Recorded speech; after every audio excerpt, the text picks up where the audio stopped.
Welcome to Simply Mrs Moody, a space where real healing, growth, and faith meet. Hello, guys, and welcome to another episode of Simply Mrs Moody Podcast, where we have real conversations about mental health, emotional well-being, relationships, healing, faith, and personal growth. So I'm Sarita Moody, and today we're going to be talking about understanding social awkwardness and the fear of not knowing what to say. But almost nobody talks about it honestly enough because social awkwardness is awkward, right? It ensues levels of embarrassment and other ways. And so with social awkwardness, you get that feeling of, I don't know what to say. I've heard some of my clients say that. Um, what if I sound stupid? Why am I overthinking this conversation? Um, Everybody else seems so natural except me. And why do I feel anxious just talking to people? And I think it's that fight or flight in your body where you don't feel safe. So it isn't normal just to say whatever out of your mouth. And maybe you're a person that um, is critical of yourself. And so maybe you think people think the way you do and they're critical of you. It could be a gazillion things going on inside of you. And so we're going to talk about this today. Now, listen, if any of those were you, you're not weird, you're not broken, you're not alone. More people struggle socially than you realize. I mean, even myself, I remember having social problems pretty much the bulk of my life, and I became the talkative person that made myself find all kinds of interests so that I could find things to talk about with people. I always seek to connect with people in so many different ways. And I think to some degree, I'm still that way. But this time, I'm more naturally interested in more things. And so when I meet people, I can always find something that I can relate to. With people and their likes. So I guess that's a part of broadening your interests, right? Again, you are not alone. And like I said, more people struggle socially with this than you realize. And I know it's easy to put ourselves in a box and feel like we're the only people experiencing this, but that is simply not true, right? And some people are just better at hiding it, right? We camouflage, or in the therapeutic world, we call it masking. I can't think about the many masks I had on coming up as a kid in middle school, high school, and I had no idea that I was doing that, right? A lot of us don't know that we live in a bunch of masks that aren't us, right? And so today we're going to normalize social awkwardness and talk about what happens and how anxiety affects communication and practical ways to feel more confident and emotionally safe in social settings. So let's get into it. First, let's normalize this. Um, can we just be honest with saying human interaction can be awkward sometimes? I mean, even for people who are skilled communicators, right? People pause, people stumble over words. I know if you watch any of my podcasts, I stumble over my words sometimes, and I purposely choose not to always edit, right? Um, I accept that error happens, and so I practice what I preach, right?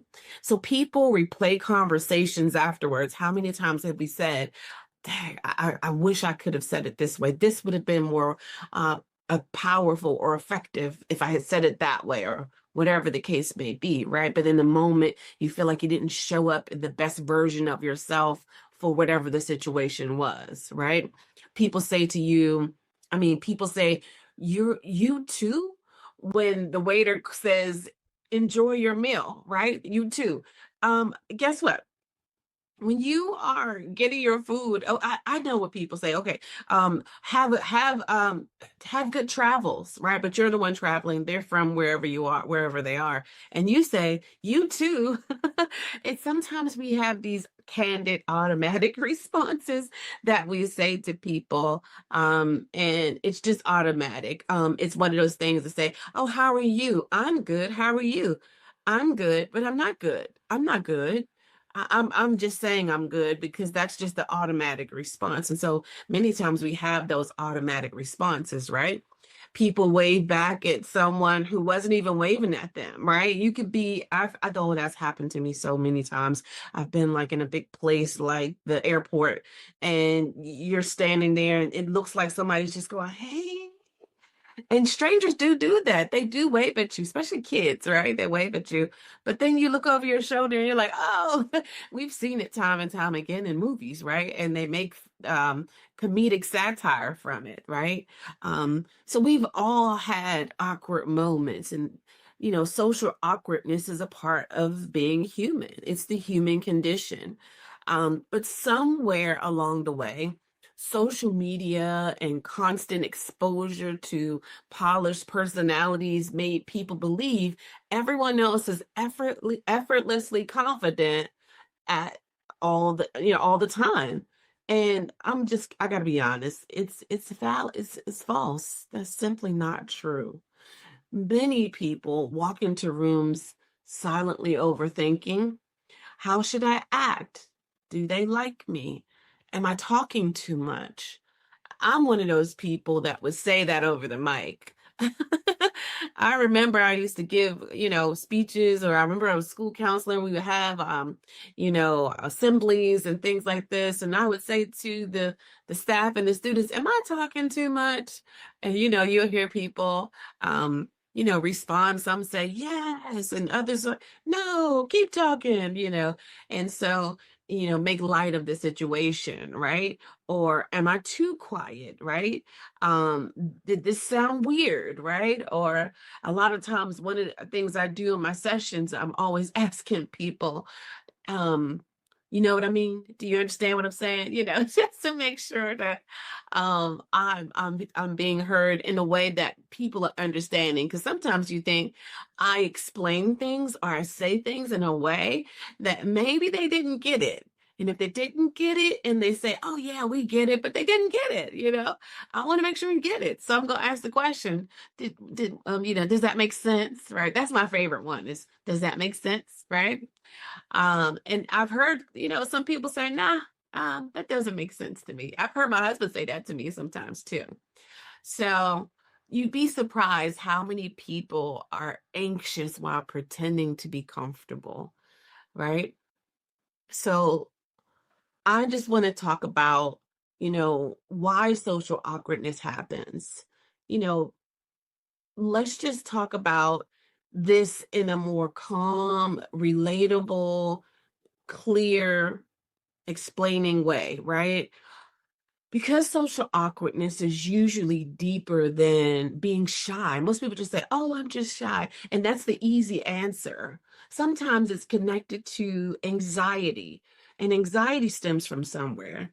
Sometimes it's past experiences, things people have been through, and maybe they don't realize it, right? Or maybe they do. Sometimes it's the fear of rejection for people who have been rejected, or fearing to be rejected. Maybe they won't accept it, or they won't listen, or I've been rejected before, or I've been a person not listened to before. Sometimes it's bullying. Sometimes it's trauma. And sometimes it's neurodivergence, like ADHD or autism. And I think I've talked about this on the podcast. I work with neurodivergent people. I am a neurodivergent person. I am also ADHD. So some of these little hiccups that I keep telling you about are things that I've had to learn about myself, because I believe it's connected to me being ADHD. But not everybody that has social awkwardness has ADHD or autism or are neurodivergent, right? But a lot of us have this issue, right? Um, Sometimes it's low self-esteem. Sometimes it could be a little bit of all of this. Sometimes it's being overly self-aware. right? And sometimes people simply were never taught healthy social confidence growing up. It really could be that nothing is going on, but maybe you grew up in a household that was very quiet, that wasn't very communicative, that didn't encourage you to go out and play with friends outside and talk to them and etc. Right? A lot of socially awkward people are actually highly, and I mean highly observant. Highly observant. And I think sometimes it's one of those things to say, okay, let me watch and see. Do I even want to come out and communicate? Do I feel safe enough to come out and communicate?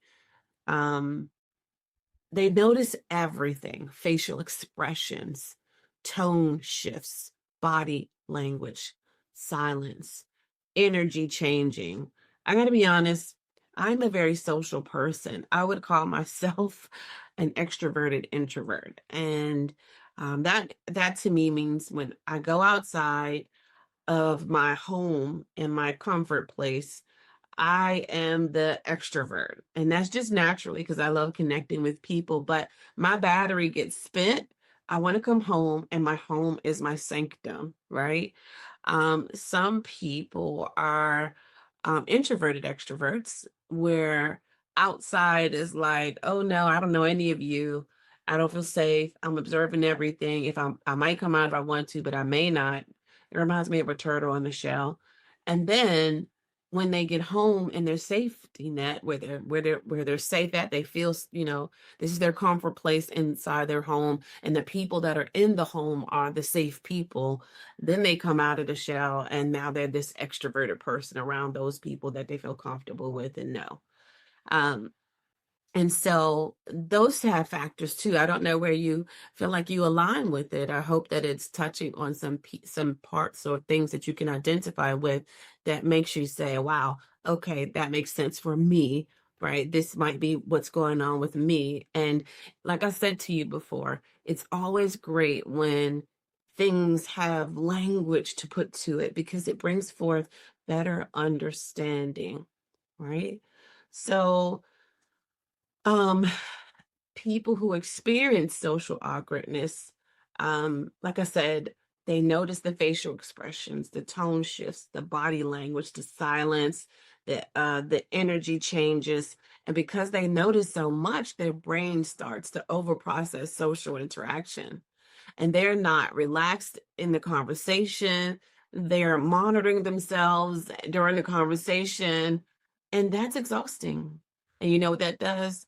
That takes that social battery, and it's draining faster than it should. And by the time it's drained, it's like, okay, I have to go. I have to remove myself. This used to be something that my husband used to do even in family functions. Like, okay, my battery is full. I got to go in another room, which is fine. I respect that because I've grown to that place now where I know I have limits to my social battery as well. Right.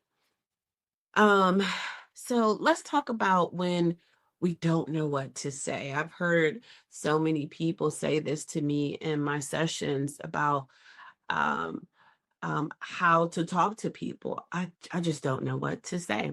This is probably one of the biggest fears that people have socially, and not knowing what to say, and um,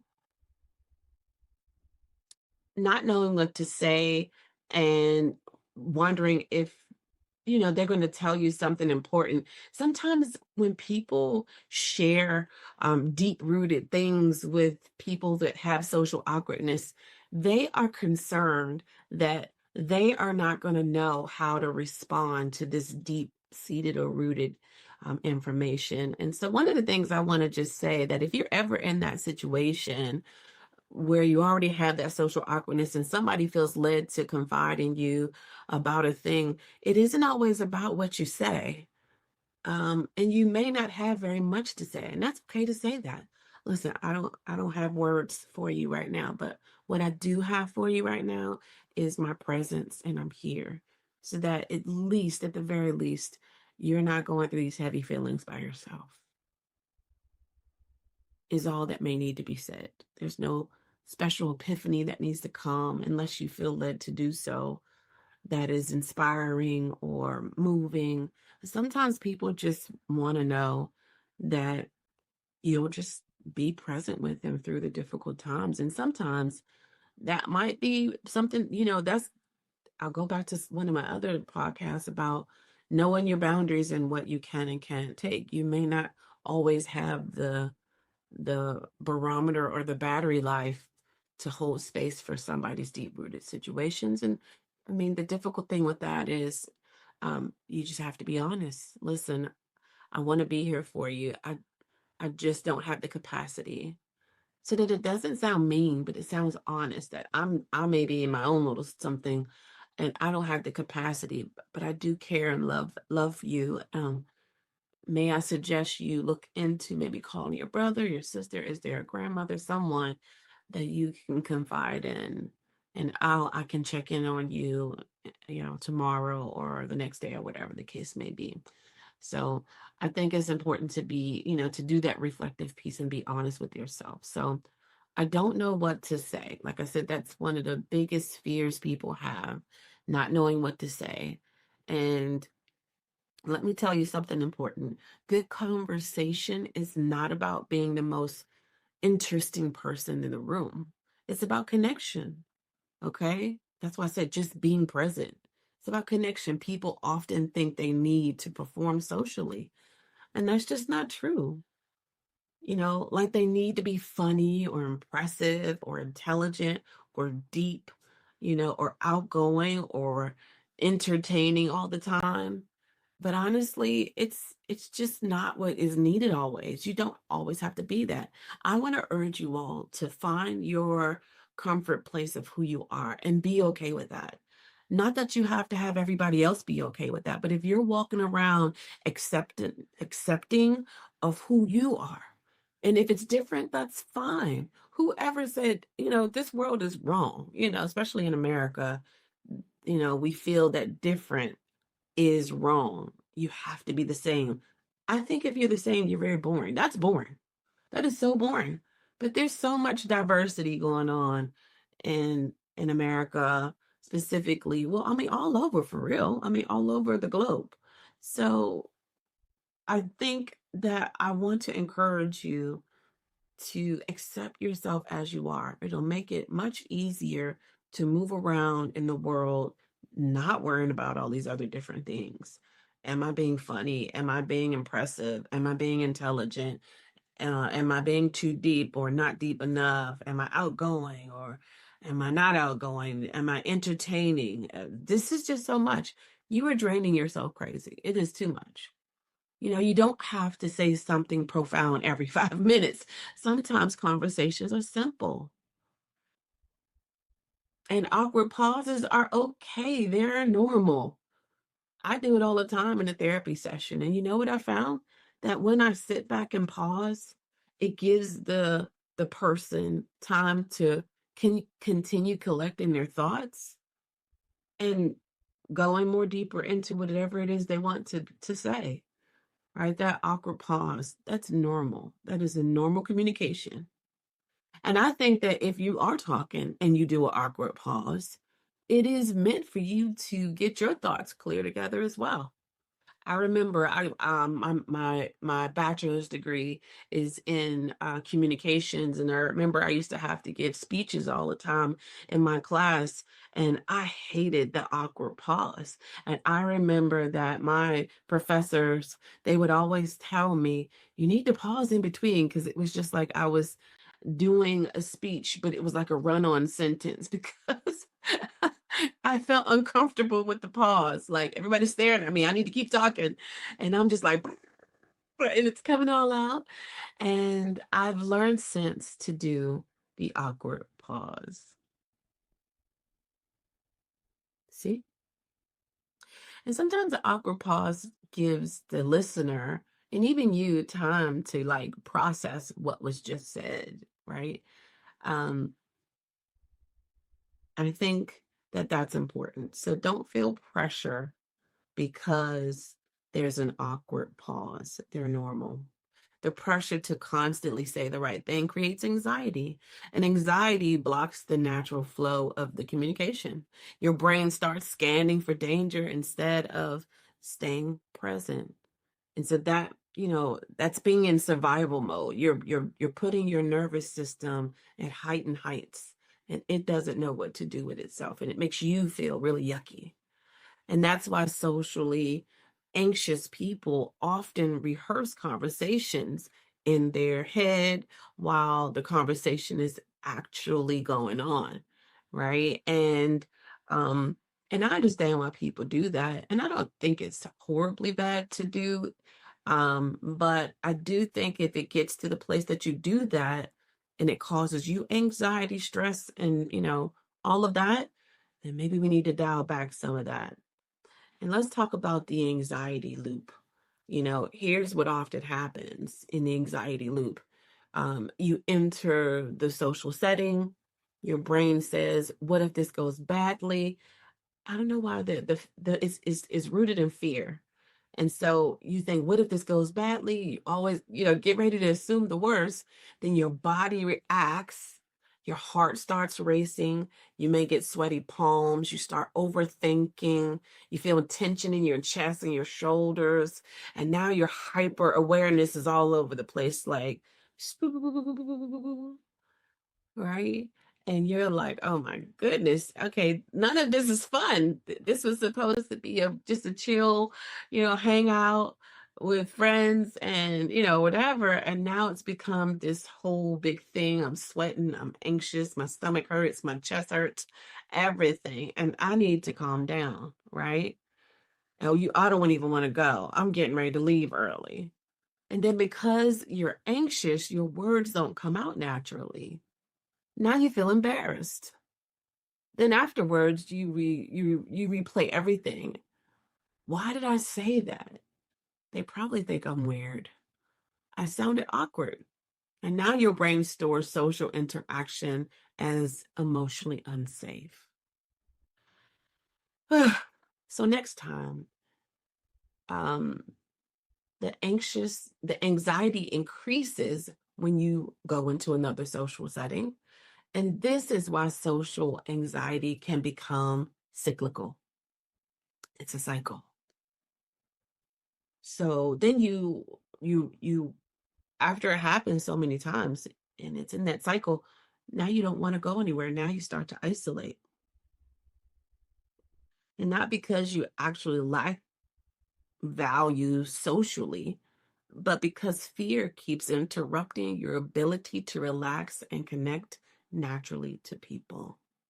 Let me say that again. Because fear. That's the first one. And then what grows out of fear is the anxiety. So the root of it is the fear, right? And so fear keeps interrupting your ability to relax and connect naturally. So people are like, why am I like this? Okay. It's good to know, right? It's good to know. Um, I think in this generation, we say, know better, do better. But I remember when I was coming up, I used to watch G.I. Joe, and they would give some type of life lesson at the end of the cartoon. And they would say, now you know, and knowing is half the battle. And I agree. Knowing is half the battle. Let's talk about social media and how it has made this worse. Okay. Talking about this is really important. Social media has made many people feel socially inadequate because online interaction gives people time to think before responding.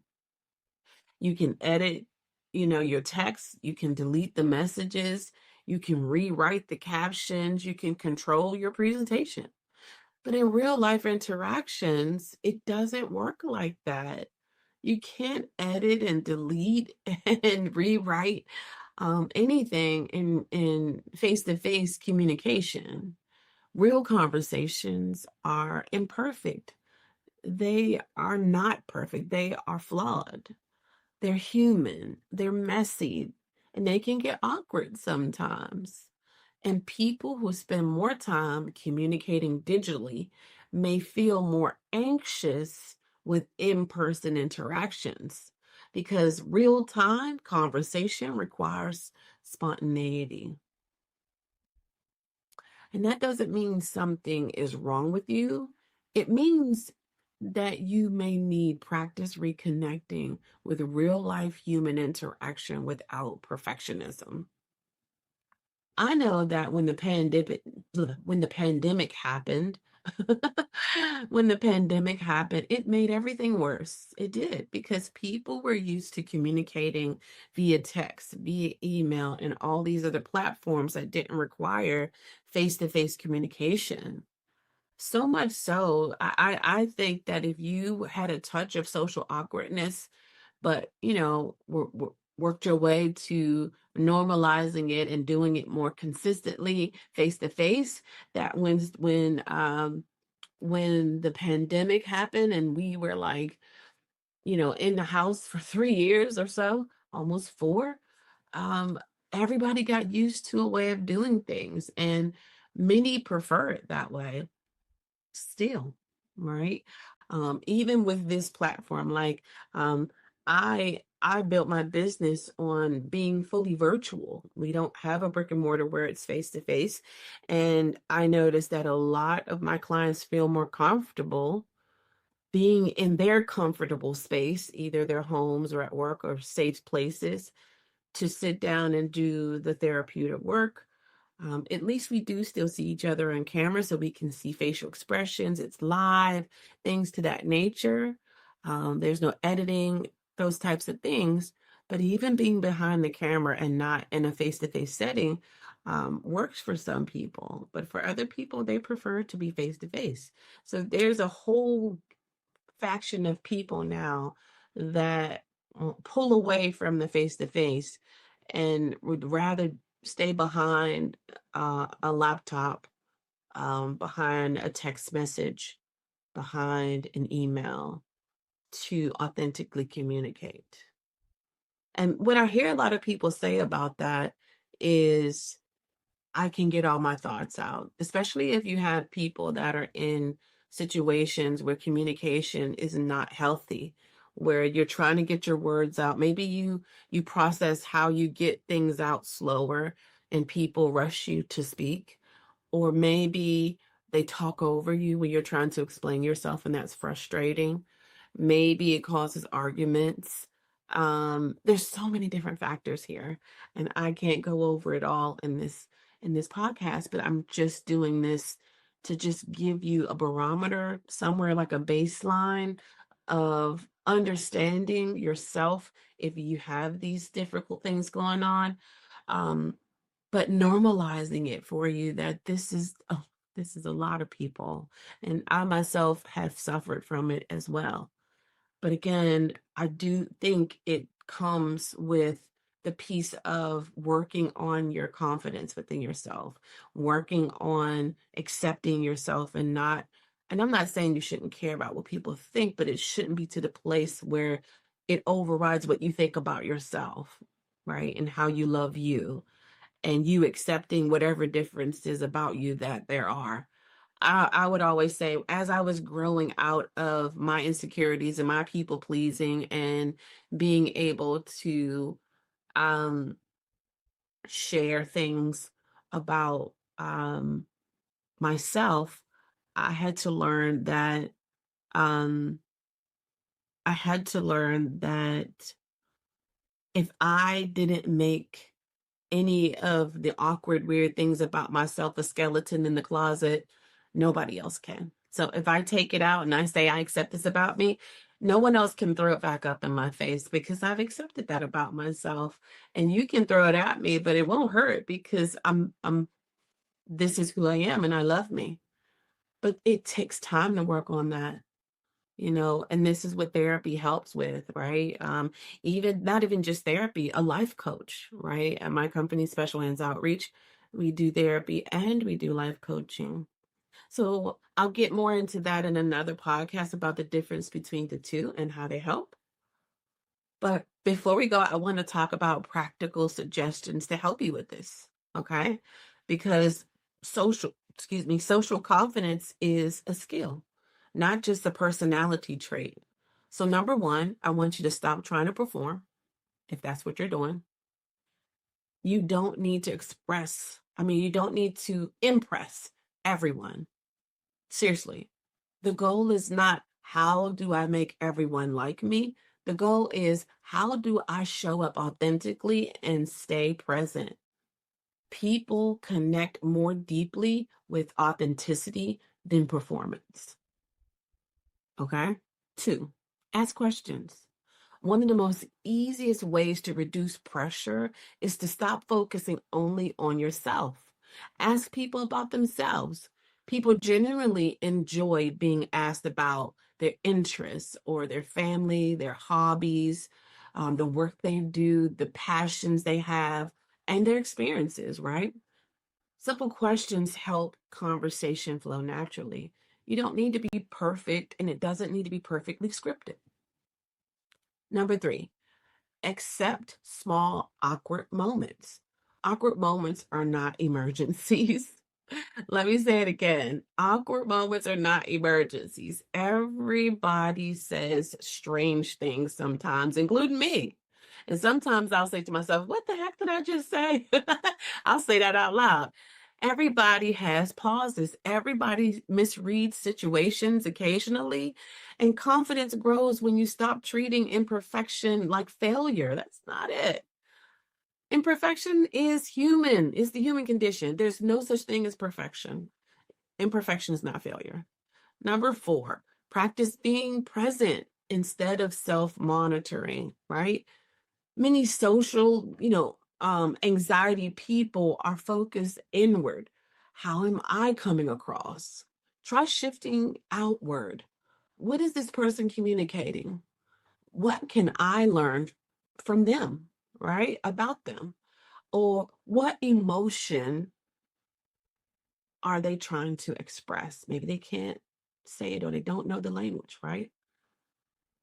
Presence reduces overthinking. Try to be present. Number five, start small. You don't have to suddenly become the life of the party. Start with small interactions. Speak to the cashier, compliment someone genuinely, make brief conversation at the gym, say hello for the first time, right? Small wins build confidence over time. Number six, give yourself grace. Some people naturally warm up slowly. That's okay. It's fine. You don't have to become an extrovert to be socially healthy. Okay? Quiet does not equal broken. Okay? My husband's a very quiet person, right? But he's great. He's really great. So, if that is a part of your personality, accept it about yourself. I have two kids that are very introverted. Perfectly fine. Reserved does not equal boring. Introverted does not equal incapable. And your personality is not a flaw. All right, guys. I know that I'll be remiss if I didn't do this. So let's bring faith into this, because many anxious people secretly struggle with fear of rejection. Fear is fear of rejection, fear of not being accepted, fear of not being enough. But your worth is not determined by how socially smooth you are. God did not create you to perform for acceptance. Psalms 139 reminds us that we are fearfully and wonderfully made.